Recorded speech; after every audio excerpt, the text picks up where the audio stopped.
Hello, welcome to Aid in the House. Ngayon magluluto tayo ng beef caldereta. Gagawin nating espesyal ang recipe na ito. Nagagamitan natin ng Sprite. Ito ang gagamitin nating pagpapakulo para maging malinamnam ang karning baka. Siyempre kung bago ka pa lang sa aking channel, huwag mong kalimutan i-like and subscribe para updated ka sa mga susunod ko na video. Okay. At siyempre huwag na natin patagalin to, hiwain na natin ang mga ingredients. Inuna ko na nga dito ay ang carrots. Ayan, babalatan muna natin to bago hiwain. Ayan, ang ginawa ko ditong hiwa ay pinutol-putol ko muna bago biyak-biyakin.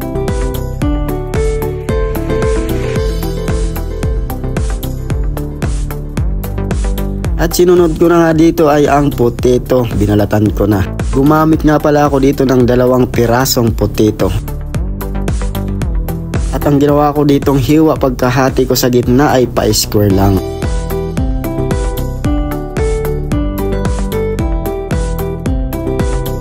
At sinunod ko na nga rin dito ang green bell pepper.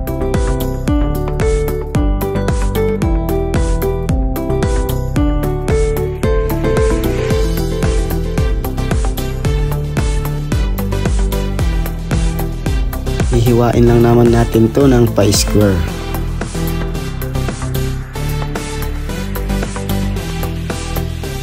At isinunod na rin natin dito ang red bell pepper.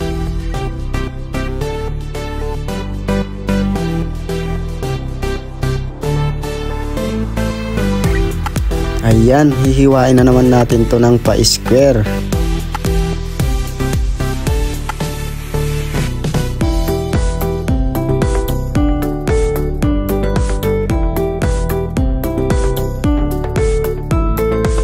Maghihiwa na rin tayo dito ng sibuyas. Ang ginawa ko dito ay kalahati lang dahil malaki tong ginamit ko.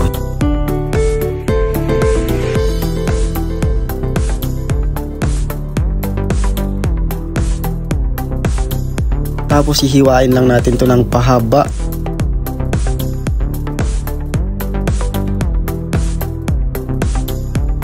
At isusunod na rin natin dito ay ang bawang. Ang gagawin ko dito ay pipit-pitin ko lang.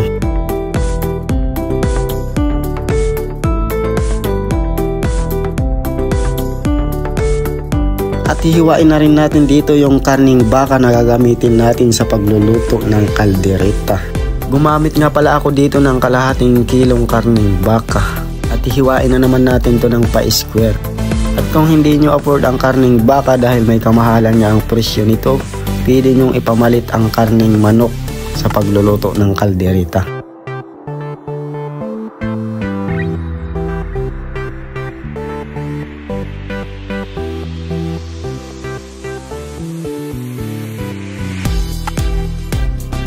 Narito na nga lahat ng mga ingredients na ating gagamitin. Ang karning baka, sibuyas, bawang, red at saka green bell pepper, liver spread, ketchup, saka green paste, laurel, asin at saka black pepper, yung tomato at saka carrots, mamasitas, caldereta, at saka fresh milk.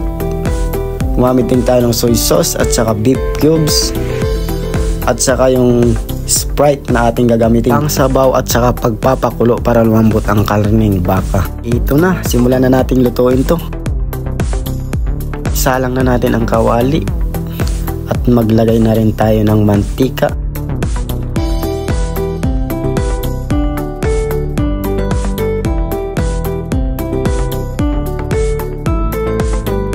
Gagawin nga natin dito ay ipiprito muna natin ang carrots at saka potato. At kapag nailagay nyo na ito, halu-haluin lang natin para hindi masunog. Ipiprito lang natin to ng 3 minuto bago hanguin.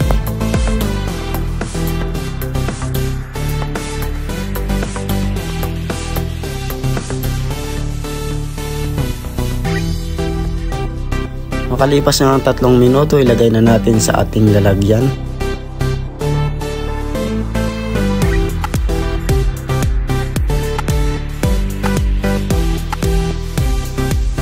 Susunod natin gagawin dito ay gigisa na natin ang sibuyas Ginamit ko na lang din dito yung aking pinagprituhan ng potato at saka carrots dahil malinis naman to.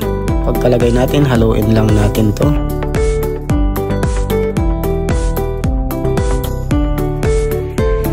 At sunod natin na igigisa dito ay ang bawang.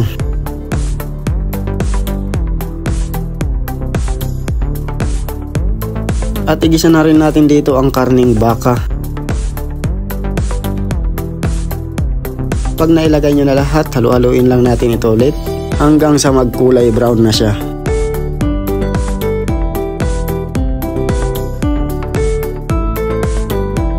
Dahil kulay brown na nga siya, isusunod natin na ilalagay dito ay ang asin at saka black pepper.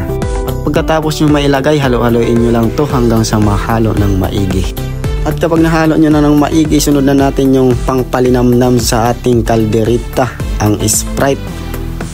Maglalagay ako dito ng 2 basong Sprite na gagamitin natin sa pagpapakulo hanggang sa lumambot ang karning baka.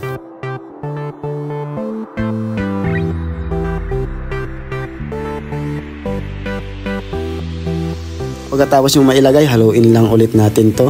At pagkatapos nyong haluin, isunod na rin natin dito ang beef cubes na lalong magpapalinamnam sa ating kaldereta.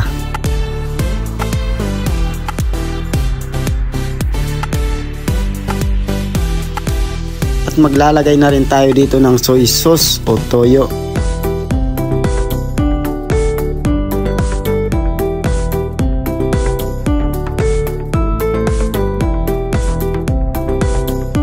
At pagkatapos yung ilagay, haluin lang ulit natin to hanggang sa mahalo natin ng maigi. At maglalagay rin tayo dito ng Mamacita's Caldereta. Ibubudbud lang natin dito yung Mamacita's Caldereta powder ng mga malapit kalahati.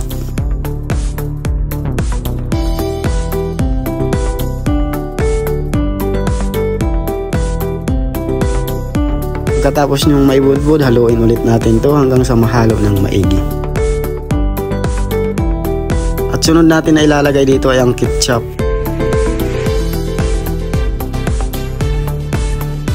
Pagkatapos natin ilagay, haluin ulit natin ito. Matapos natin haluin, isunod na rin natin dito ay ang liver spread. Ipapakita ko sa inyo yung liver spread yan. CDO liver spread. Tapos yung mailagay, haluin ulit natin to.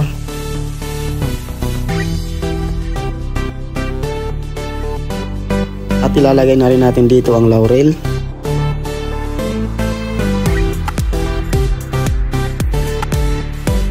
At maglalagay din tayo dito ng first milk.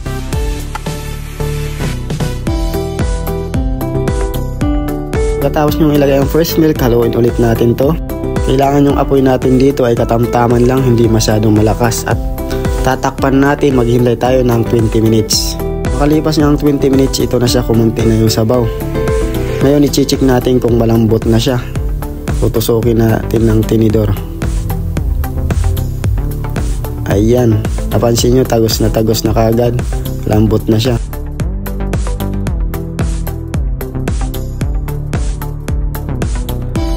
At dahil malambot na siya, isunod na natin ilalagay dito ay ang potato at saka carrots na pinirito natin kanina. Pagkatapos nyong ilagay, haluin lang ulit natin to.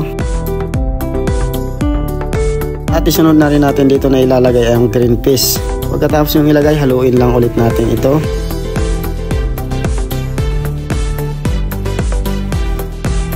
Pagkatapos nyong mahalo, takpan natin ito at maghintay ng mga 5 minuto. Makalipas ng 5 minuto, ito na siya. Sunod natin na ilalagay dito ay ang green at saka red bell pepper. At pagkatapos yung mailagay ang green at saka red bell pepper, muling haluin.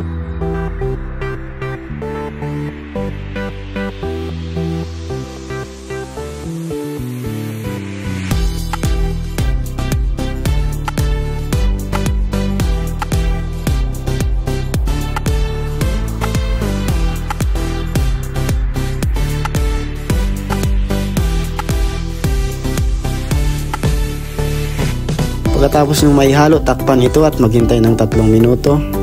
Makalipas ng 3 minuto, ito na siya. Narito ng ating kaldereta. Dahil luto na nga ito, maghanda na tayo ng ating plato na paglalagyan. Para matikman na natin ang ating kaldereta na espesyal. Ayan, pagmasdan nyo ang ating espesyal na kaldereta. Diba? Nakakatakam. Siguradong mapaparami kayo ng kanin dito.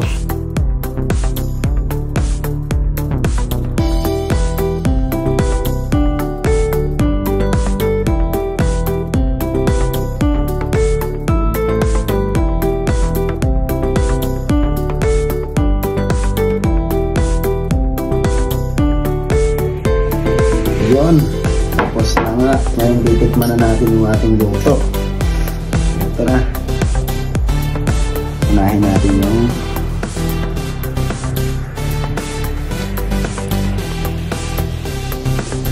tamang-tama siya. Prinito natin siya. Tamang-tama yung pagkaluto. Hindi rin siya nadurog, katamtaman lang. Kaya susunod na natin yung malambot Sarap. Tamang-tama ito ngayon, magbabagong taon. Panghanda nyo. Napakasarap. Okay. Bye. At hanggang dito na nga lang po ang video na ito. Please don't forget to like and subscribe. And thank you for watching.